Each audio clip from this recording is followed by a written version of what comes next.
കടലാമ നിരീക്ഷകരായ green habitat പ്രവർത്തകരുടെ നീണ്ട നാളത്തെ കാത്തിരിപ്പിനൊടുവിൽ തൃശൂർ ചാവക്കാട് കടൽ തീരത്ത് കടലാമ കൂടുവെച്ച് മുട്ടയിട്ടു. കഴിഞ്ഞ ദിവസം പുലർച്ചെ 2 മണിയോടെയാണ് ഒലീവ് റിഡ്ലി വിഭാഗത്തിൽപ്പെടുന്ന കടലാമ മുട്ടയിടാനെത്തിയത്. കടലാമകളെ നിരീക്ഷിക്കുകയും സംരക്ഷിക്കുകയും ചെയ്യുന്ന പ്രവർത്തനത്തിലേർപ്പെട്ട ഒരു കൂട്ടായ്മയാണ് ഗ്രീൻ ഹാബിറ്റാറ്റ്. ചാവക്കാട് എടക്കഴിയൂർ ബീച്ചിലാണ് കഴിഞ്ഞ ദിവസം കടലാമ കൂടുവെക്കാനെത്തിയത്.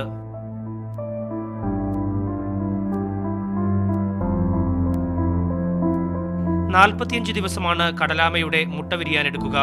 മുട്ടയിട്ട് കടലാമ പോയ ശേഷം ഗ്രീൻ ഹാബിറ്റാറ്റ് പ്രവർത്തകർ മുട്ട സുരക്ഷിത സ്ഥാനത്തേക്ക് മാറ്റി. കുറുക്കൻ മാന്തി എടുക്കുന്നത്, കുറുക്കൻ, നായ ഇവയൊക്കെ അത് മാന്തി നശിപ്പിക്കുന്നതും ശ്രദ്ധയിൽപ്പെട്ടിട്ടുണ്ട്. അതുകൊണ്ട് തന്നെ നമ്മൾ അവിടെ നിന്ന് അത് മാന്തി എടുത്ത് ഹാച്ചറിയിലേക്ക് മാറ്റി ഇരുമ്പിന്റെ വേലി കെട്ടിയിട്ടുള്ള ഒരു കൂട്ടിലേക്ക്, അതാണ് ഹാച്ചറിയിലേക്ക് മാറ്റിയാണ് സാധാരണ ചെയ്യാറ്.